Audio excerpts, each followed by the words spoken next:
Gone with the Wind by Margaret Mitchell. This is a summary of part 4 of chapters 31 to 47 on Gone with the Wind. Little interesting fact about Gone with the Wind. This itself, we finally get to the end of the Civil War. The Civil War has finally ended, and now it's time for Reconstruction, where all of the Southerners are either sad, betray the South, betrayal as in like we love the North now, and Northerners come down to the South to either profit or like go ahead and take control of the South themselves.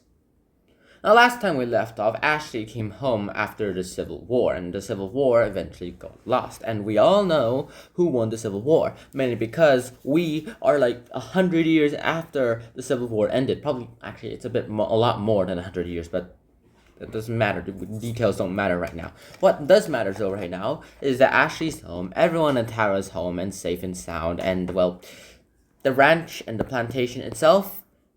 It's nice, it's safe, and it's sound, and nothing else to worry about.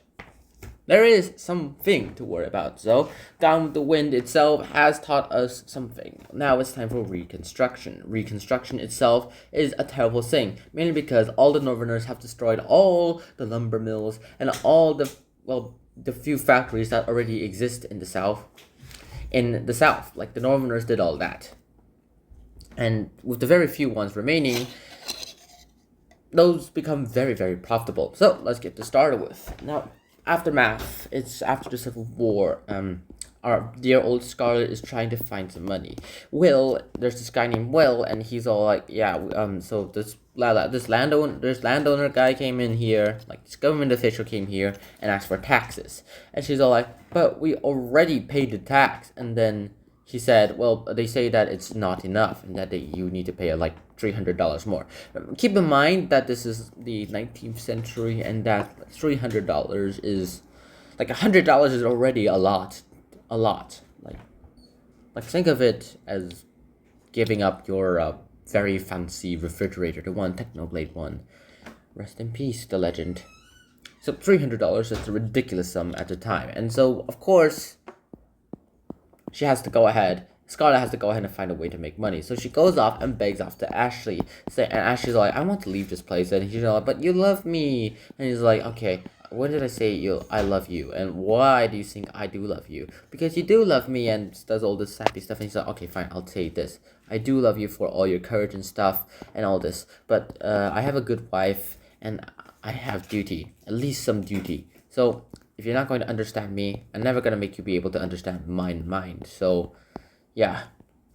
But you do contribute. You do your farming and stuff. Yeah, well, I'm not a good farmer. I'm not even contributing or doing, like, my part in this share. Like, I'm not doing my share of this work. So, I'm just a burden to you guys.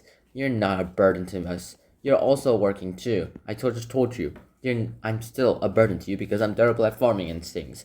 That he's kind of got a point there because he's a rich guy. He grew up in the aristocracy, getting women chasing over him and those kind of things. So finally, it realized that Scarlet herself is starting to realize that there's this little bit icicle that went ahead and pierced her heart, and now she's even admitting that Ashley might not be the person that she thought he was. So we have to leave Ashley for now, and then she decided that, okay, it's time to go ahead and go get some money. Now, where should I go to get some money? Okay, there's only one person I know who still has some money left. Confederate gold. And his name is the dreaded RB, aka Rhett Butler. Now, Rhett Butler himself is in jail, which we find out later after Scarlet arrives and finds him in jail. And she's all like, why the heck are you in jail? I owe the Confederates some money, but I could get out of jail now. And then he's all like, yeah, I would give you the money, but unfortunately, I don't have the money. It's in a bank, sure, but I don't have it on me right now. I'll make sure to go ahead and put it in your will. In my will, I'll even mention you. And so she's disgusted by all this, and then she decides to go back home. And on the way home, she realizes something, that she needs to do something about her money situation. And she got so deflated by the fact that she was not offered any money that, well, she finally meets someone along the way. And that someone's name is Frank Kennedy. Now, Frank Kennedy himself is right over here, and he's all like, yeah, he's super old enough to be her father, and she herself is kind of old in this book, and he's all like, yeah, this is great. I want to marry your sister, by the way. How's it going? And then they go ahead and chit chat a lot while he goes ahead and drives on. He tells her about the war stories, and she's all like, I don't really care. Oh, I also have this store, and I make like a lot of money. And at the mention of money, she's all like, money? And then she presses for some, and then she realizes that, okay, what's happening? This is not actually gonna work. And so she decides to go ahead and make sure her sister does not marry him, and make sure that there's this scandalous plot that goes ahead and messes up the entire thing, her entire marriage. And so she becomes, like, she goes off in the act of, like, yeah, I'm a tender little woman that needs to be saved, and that kind of act. And then he's all like, okay, so, how's it going? And so, yeah, when I marry your sister, it's going to be awesome. You can go ahead and live in our house, too. You can be under our roof at the same time. And then she gives a shocked expression. He's all like, wait, did something happen to her? He's like, didn't you get a letter or something? No?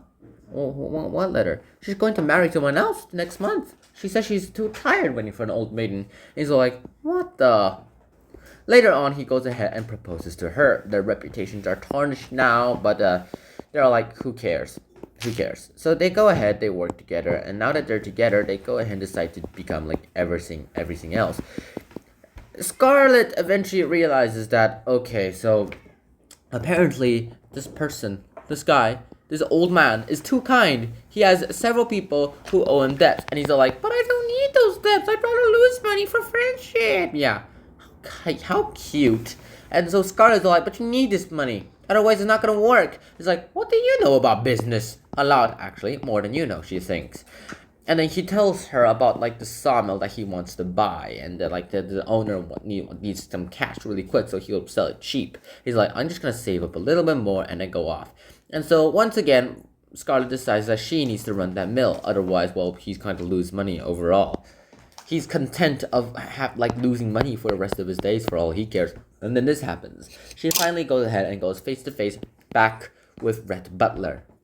And now that she's back with Rhett Butler, she's all like, okay, let's get this quick. And then they have this stupid, interesting conversation about Ashley and what she thinks about Ashley. And she goes ahead and starts revealing her inner self, becoming like, I'm not a saint, even though she's acting a lot like one. And then later, Rhett Butler's all like, alright, I'll just give you the money. I don't really care what you do with it anymore. I don't even need collateral. Here, I'll give you my diamond earrings. Fine, I'll take them.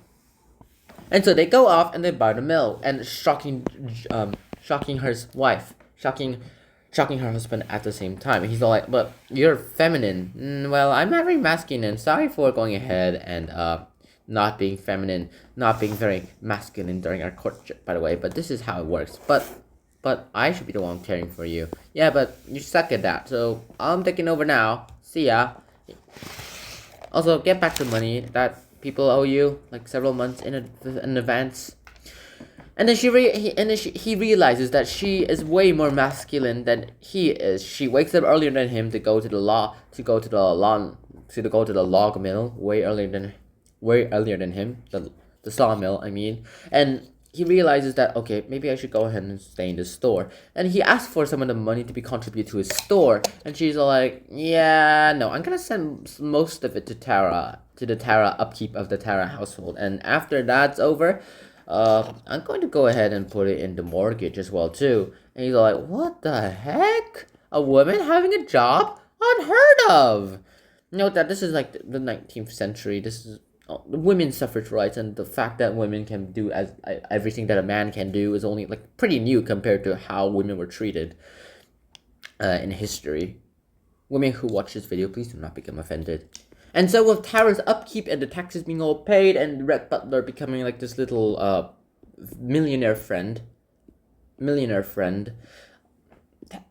they're going out fine. And then Scarlett finally realizes that maybe life is really fine after all now. And then her father dies, so she has to go back. And then she finds out that her sister realizes that this sucks. Why does she get to have everything that Frank has, whereas I'm stuck here with rags? I don't like not having stuff. She's unfair. And then so she decided, her sister decided that, okay, Dad, we're going to pretend you're a northerner. You're not. We're gonna pretend you're a northern sympathizer. It's like, but I love the South. What the heck are you talking about? My mind is nonsense.